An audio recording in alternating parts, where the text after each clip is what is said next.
Hello నమస్తే. National media సాక్షిగా రేవంత్ రెడ్డి గారు అల్లు అర్జున్ అరెస్ట్ గురించి మాట్లాడడం జరిగింది. అసలు రేవంత్ రెడ్డి గారు ఏం మాట్లాడారు, రేవంత్ రెడ్డి గారు ఏం సందేశం ఇచ్చారు అల్లు అర్జున్ గారి అరెస్ట్ పట్ల అనే దాని గురించి మాట్లాడదాము. టాపిక్లోకి వెళ్ళబోయే ముందు ఒక లైక్ చేయడం మర్చిపోకండి. వీడియో నచ్చితే చివరికి సబ్స్క్రైబ్ చేసుకోండి.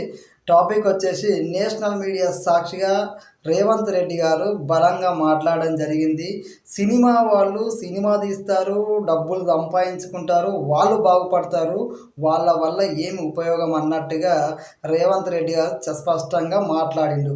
అదేవిధంగా మీరు ఎవరి అభిమాని అని చెప్పి అడిగినప్పుడు రేవంత్ రెడ్డి గారు నేనే ఒక పొలిటికల్ స్టార్ని, నాకే అభిమానులు ఉంటారు, నేను ఎవరికి అభిమాని కాదు అని చెప్పేసి ఖరాఖండిగా చెప్పిండు రేవంత్ రెడ్డి గారు.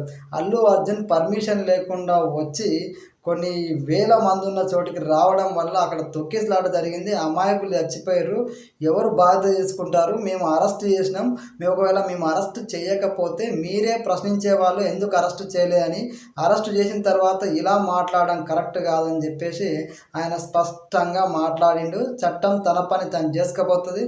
అది అల్లు అర్జున్ అయినా కానీ ఇంకెవరైనా కానీ అరెస్టు అనేది ఇవి మామూలుగా ఉండదు. ఎందుకంటే ప్రజలకి ప్రాబ్లం వస్తే ఎవరినైనా, ఎంత పెద్దోన్నైనా, ఎవరినైనా సరే అరెస్ట్ చేస్తాం, లోపలేస్తామని ఒక స్పష్టమైన సంకేతాన్ని ఈ రోజున ఎవరైతే మన రేవంత్ రెడ్డి గారు పంపించడం జరిగింది.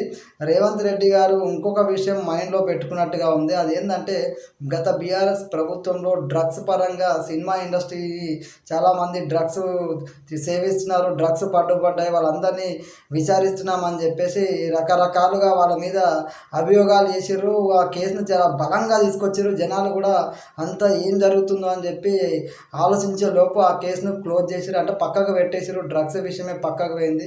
సో రేవంత్ రెడ్డి గారికి అది గుర్తొచ్చినట్టుంది. సినిమా వాళ్ళు అయినా సరే, ఇంకెవరైనా సరే, హైడ్రా విషయంలో నాగార్జున ఎన్ కన్వెన్షన్ కూల్చి పడేసిండు, ఎవరైతే నాకేందని చెప్పేసి ఈ రోజున సినిమా విషయంలో ఇట్లా ఒక సామాన్య మహిళ చచ్చిపోయింది, మరి దానికి అల్లు అర్జున ఇంకెవరైతే మాకేందని చెప్పేసి ఆయన స్పష్టంగా ఎవరైనా మాకు ఒకటే, ప్రజల విషయానికి వస్తే ఎవరినైనా అరెస్ట్ చేస్తామని ఒక సంకేతాన్ని కూడా పంపించిండు. ఇంకో మాట అన్నాడు, అల్లు అర్జున్ అనే ఒక్కరిని అరెస్ట్ చేయలేదు. ఆ సంఘటనలో జరిగినప్పుడు అల్లు అర్జున్ A11 ముద్దాయి అని చెప్పిండు. అంటే ఆయనకు ముందు A1, A2, A3 ఇట్లా ఉంటారు కాబట్టి వాళ్ళందరి తర్వాత A11 అనే దాంట్లో చేర్చిన అల్లు అర్జున్ తప్ప అల్లు అర్జునే మొత్తం చేసినా కూడా మేము చెప్పట్లేదు, కానీ అల్లు అర్జున్ కూడా బాధ్యత వహించాల్సిందే అన్నట్టుగా ఆయన స్పష్టంగా చెప్పడం జరిగింది. అల్లు అర్జున్ నాకేం శత్రువు కాదు, అల్లు అర్జున్ నాకు వేరే ఉద్దేశం లేదని చెప్పి కూడా రేవంత్ రెడ్డి స్పష్టం చేయడం జరిగింది.